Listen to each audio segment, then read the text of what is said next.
Waste. The countdown already is finished. Let's do it.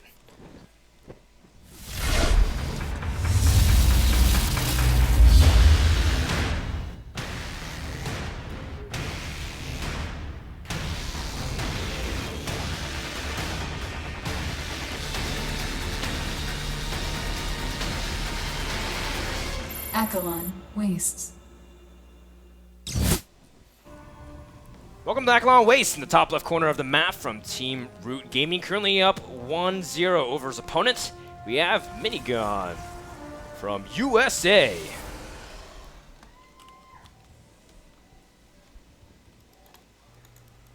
Down in the bottom right-hand corner, down 0-1, hoping to pull himself together and tie the series up. Also from America, DeMusliM. Might as well be. DeMuslim's been here for so long, streaming from the EG layer. Truly, he hasn't had to speak British in years, just American.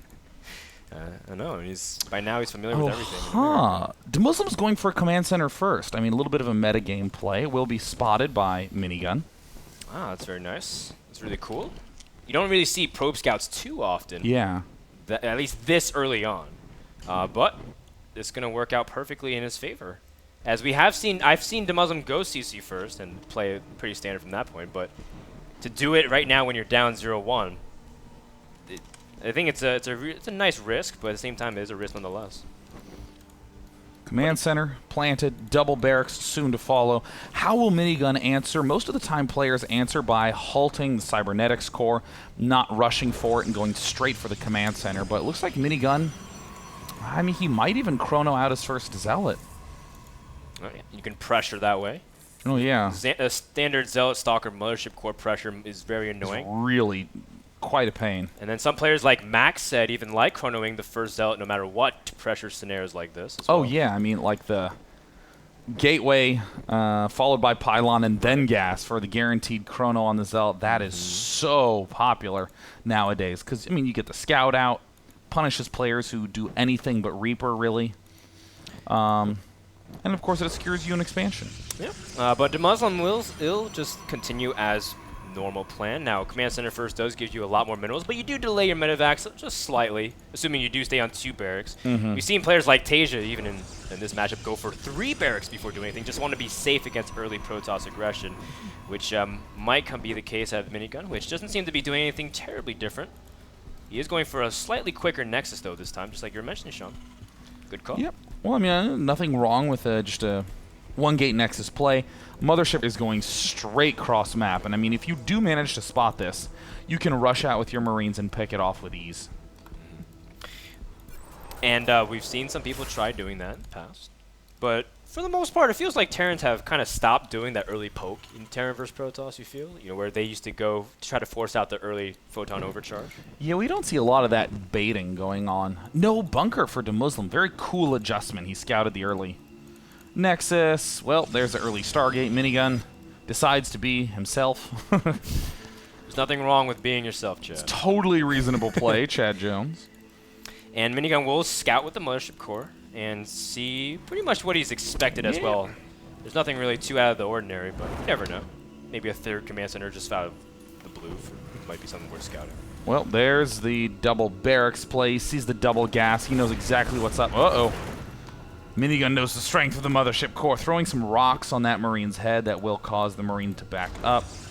Robo going down at 6 minutes. I mean, everything is just as expected. Ooh, this is an interesting choice. Minigun is actually getting his gas before 6 minutes. He's actually going to need to get himself a 3rd gas. Or 4th gas geyser quite soon, but this is just to make sure that he can get that Oracle up mega hyper giga fast and be the pain in the butt. That does sound pretty fast, Sean. Mm-hmm. Well, Minigun is going to also just transition as normal, getting his gases before adding more gateways. So jeez, that's early. Pretty run-of-the-mill, despite him going for an earlier Nexus, and it has gone unpunished because, well, DeMusliM went for his own fast command center, and he is going for a 3rd barracks along with this factory, so he's going to offer a little bit more production rather than rushing straight for the starport. I mean, we are seeing a lot of fast gas out of these players. Everyone's just going tech crazy. Not going to really be any early pressure out of Minigun. Oh my, or excuse me, out of DeMusliM, but Minigun is heading straight for this natural where there's nothing There's one Marine that's half health in a bunker. Well, oh my god, he's going to go to the watchtower seconds too late. This is going to be easily 4 or 5 SCVs. That's right, and you might be able to pick off the meal. Oh, nope. Well, DeMusliM, good reaction time. Only just 2 SCVs, 3 SCVs thus far. Wow, nice. Not as bad as I thought it would be. Well, it is 3 SCVs and a lot of mining time, so DeMusliM is building these barracks, but needs to begin to equip himself for some big frontal aggression. It's the attacks at the front that are going to be a big stress for Minigun to deal with. Yeah, and we were talking earlier about that early poke, because what does Minigun have? He's pretty much relying on the photon overcharge. Yeah. But if you know that he scouts so aggressively with the Mothership Core, you can also account for that as well. Not a single sentry in sight. It's going to be, oh, well, there's one. Literally a single sentry in sight. Well, it's, every sentry helps if you need it, but it feels like Minigun hasn't needed it really all day long. He really hasn't gotten to use that other than he gets another sentry for when the second Colossus pops out. But I just feel like Minigun overall is doing a good job of exercising map control early on. Pretty good. Well, the Oracle's just trying to poke in there. He's trying to get a sense of where the Marine force is because, I mean, sure, these attacks can force the Marine troop back, but right around 9:30 is when the medevacs pop out. That's right around the time when DeMusliM begins to move out. If there is no move out, or if he can force his opponent to hold back, he can sometimes sneak in an expansion. But looks like Phoenix Production has come out to try to join up with that medevac timing. Yep, and with Akalon Waste, there is a lot of airspace to play with, just like you were mentioning before the game started. But just as open it is for medevacs, so it is free range for Phoenixes to settle in. Pretty late 2 barracks, given the opening that DeMusliM did. That should be popping down at 8:30, but it's more like 9:30 it's going down, which is really going to hurt the fact that DeMusliM needs to do frontal aggression. He needs to be hitting this front base. This is perfect, trying to swing all the way up top to this base. Oh, and Minigun might be playing straight into his hands because he is breaking down the rocks. At the same time, DeMusliM, he can try to do some bait tactics as well. He's going to try to even rush one of the Colossus, but the force field does manage to push it off. Sneaks out, he's going to be able to boost away, and suddenly we have 2 paperweights. Sentry's not enough to throw down any convincing amount of force fields at all.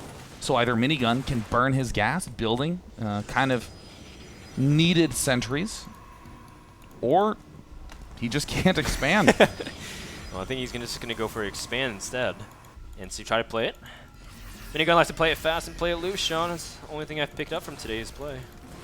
And, see, DeMusliM he's almost psyching himself out. Like that attack, you saw Minigun conservatively pulling back, being wary, not wanting to engage. But here, DeMusliM, having picked off having baited out a lot of those early splashes of energy, not trying to engage again. This is not a very intimidating force. I mean, if you look at it, the 2 Colossus is really it. There's almost no gateway units. This Oracle is back here at home, and there's a substantial amount of bio that can deal damage. But I think DeMuslim's just saying, okay, you know what? I think that Vikings are going to be the tool that I'll need to stay alive. And every minute that Minigun can buy from DeMusliM with this kind of false sense of intimidating force is worked in his favor, because the Colossus, just like you were talking about with Phoenix working multiplicatively better, so do Colossus. Nice. I've messed up that word so many times, Sean, that I've literally practiced it 5 times. Wow, well, a practice well worth the effort. Oracle finally goes down, and here's DeMusliM beginning to ramp up that pressure again. His 1-1 is finishing perfect timing. He's doing yet another push, but there's substantially more Phoenixes here. This is a very hard angle to attack into as well, because it's a natural choke compared to that of the ramp. Nice pick off by DeMusliM. That's exactly what he wants to do. What do you pick off? Got a Phoenix, man. Oh. Okay, very nice, very nice. Well, it looks like earlier 1-1 out of Minigun. He's playing a little more conservatively and trying to get that started at 12 minutes. And I do like this much earlier double starport play. We saw it earlier with Tasia against Minigun, and it was on this map specifically as well, where you can do a lot. You can just try to outnumber the Phoenixes and just go for brute force in a sense. You don't have that many medevacs, so it's not very forgiving if you get in a tough situation. But you still just have a lot of force and power behind your push. I mean, I'm a little bit concerned about the fact that there's no pushes happening at the front. This is actually quite a nice space to exploit. You don't necessarily need to worry about the fact that it's a load of high ground because you have all the vision you need from those medevacs. So it's wide enough that it baits out even more force fields, and it's even harder to get, you know, a bad confrontation with a bunch of Zealots. DeMuslim's expanding, which is totally fine. He's moving out with a ton of Phoenixes, which is even more, or Vikings, which is even more fine. I'm not a big fan of this Ghost Academy. It needs to be more barracks right now. Yeah, and I mean, again, it pans out to what we saw Minigun losing to earlier. Tasia was constantly aggressive around the front. He was always poking and prodding, and sure, he lost little chunks of bio here and there, but again, Minigun was not able to comfortably get everything up. And now Minigun has a really intimidating 5 Colossus Fort with a 6 about to pop out, and he still has a good number of Phoenixes. DeMusliM going to try to see if he can stim and try to engage, but remember, there's so many Colossus, and the angle which he attacks from is a little bit hard to engage in. This is great micro by DeMusliM. He's already picked off a pretty heavy number of those Phoenixes. Like you say, this number of Colossus is going to rip down DeMuslim's army fast, but if DeMusliM can reduce that Phoenix count, then suddenly he can engage those Colossus so profitably. That's a great point, Sean. Minigun trying to see if he can get a good position. Overall, this is kind of what you need to do with DeMusliM. If you can also snipe the Mothership Core or any Colossus. Very nice job, almost one-shotting everything he touches. Great oh my job. God, the legs are just tumbling underneath the legs of the other Colossus. That's so gruesome to have to step over your leggy brother. Oh, rest in peace, Colossus. Rest in peace and peace. More Vikings en route. 4 additional barracks cranking up to a total of 9. This is when things begin to get tough for Minigun. He's going to have to replenish his lost Phoenix supply with Zealots. Not as ideal in this spot. Definitely a band-aid that can be easily ripped off if DeMusliM controls his space very well. And we were talking about how DeMusliM didn't want to engage, but just poke, and that's exactly what he's doing. Very nice job. And now he just has a super intimidating force. He does have 2-2. Before Minigun can finish his, the Phoenixes and Zells are charging forward, taking a fight. I mean, DeMusliM can't really micro all of his Marine Marauder and his Vikings at the same time, but suddenly DeMusliM starts to realize, wait a minute, this Phoenix count is low enough. I think I can engage these Colossus, but it's a little bit too early. There's enough Stalkers to reduce the Viking count, and suddenly DeMusliM is forced to retreat, so DeMusliM does the only thing he can do. He's going to just beeline for the third base. He can load up again and beeline into the main, and there is just not that much that Minigun can do about it. And Minigun's mobile army suffers a lot of mobility with just these slow Colossus. The Phoenixes used to be able to chase, but there's only a few left, and they're all getting picked off immediately.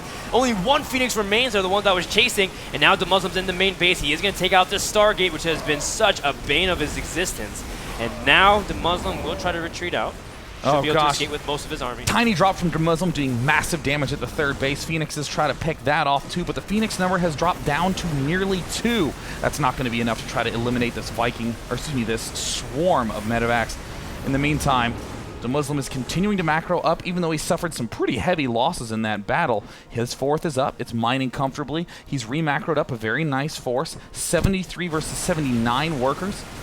And Minigun's going to have to move out right now. Yeah, Minigun, well, he does have Storm finishing up as well, which is earlier than last game, as well as his upgrade starting, so Minigun's in a better position, at least for the upcoming minutes. DeMusliM still hasn't had a time to gather himself. He's still just picking up, getting free shots here and there. And Minigun all of a sudden is chased DeMusliM all the way into his natural, which is where he wants to be, but DeMusliM has an army waiting, although DeMusliM has no medevacs. Absolutely none, so he has to make everything count. Oh my God, a stim's going to hurt DeMusliM just as much as it hurts Minigun in this point in time. Building 3 medevacs at a time, starting to reflood Vikings again. I mean, 1 or 2 nice EMPs, and then this entire army is toast. This is going to be a very fragile engagement. This has to go perfectly. He manages to pick off a single one. There's the Storm, not an excellent Storm. Where's the EMPs? Does manage to get a few of those off. A nice spread, a decent Storm. The Colossus count is starting to plummet. There's another one rejoining, but are they going to deal enough damage quickly enough? DeMuslim's supply is down to 148. He's macroing as best he can out of all of these. Oh, it's so close. The one Colossus trying to get out, but DeMusliM is losing almost all of his Vikings. He has a Marauder-heavy army composition, and Minigun still has a lot of Zealots. Almost everything popping out is dying immediately. DeMusliM still manages to gather himself and relatively stabilize, but still, Minigun has cleared out a lot of this army. But at the same time, he did lose all of his Colossus. We're seeing 3-3 nearing completion. I mean, sure, players like to rush for 3-3, but Minigun knows when 3-3 counts during the final attack. 3-3's already done. for DeMusliM. DeMusliM, though, has to repump out of all these 9 barracks. It's a lot slower than replenishing out of the 13 gateways that we see out of Minigun. He's trying to step forward. Oh, this Guardian Shield is also massive, but he doesn't have the Storm ready in position. Uh-oh. DeMusliM has to be very cautious, but he's doing a good job splitting his units. Excellent control thus far from DeMusliM and trying to avoid everything. What a series of splits from DeMusliM, dancing in and out, target firing a single Archon, spreading very nicely, but the medevac count, as you say, Frodan, is so low. A nice EMP to reduce the damage by picking off Archons. This front line is Zealots, but DeMusliM still has the supply deficit. More Warpins at the front. It's going to be more Archons at the front. A 5th base goes down, and the big killer blow. 2 more Robo facilities. That's going to be triple Colossus production. And DeMusliM, meanwhile, still hasn't been able to accrue energy on his medevacs or even on his Ghost, so he's still fighting very weak despite him having actual supply. I feel it's just not full potential yet. And DeMusliM is still just trying to fight and protect this zone here, which Minigun is exercising. Gosh. This is what DeMusliM should have been doing to Minigun minutes ago. I mean, the real difficulty for DeMusliM is that even though the supplies are pretty close to even, a lot of DeMuslim's supply is in the production queue. All of Minigun's supply is currently out on the map right now, so these Ghosts are stepping up. Ooh, I don't like this engagement decision from Minigun. He is going to lose a lot of stuff. And the Archon does almost immediately drop, and DeMusliM is content with trying to kite back and take those losses. But at the same time, it's still a little hard to push into Terran if they're well set up. So Minigun is just trying to say you can buy time, finally going for that 23-minute blink timing. Starting to see some late upgrades from both these players, but Minigun is establishing his 5th base. Storms are going down on the front. With all this back and forth going on, this is the big win for Minigun at this bottom side engagement. More Storms going down. The Viking count's very high. Is DeMusliM actually going to break through this? There's a lot of Marauders and not a lot of things good at killing them. There's a couple of Archons, but the EMPs reduce the Archon energy down. But no, Minigun still has too much. And the supply is a lot of Vikings, and that's not going to be very good to fight the Stalker Zealot Archon army. And I think Minigun might be able to break through as the Vikings need to be landed. But that is bad news. The EMPs is very nice on the Archons, but without strong follow-up, I'm afraid DeMuslim's going to lose a lot here, even if he does manage to stabilize. Oh gosh, what a just absolutely crushing blow. GG DeMusliM, who went 4-0 in his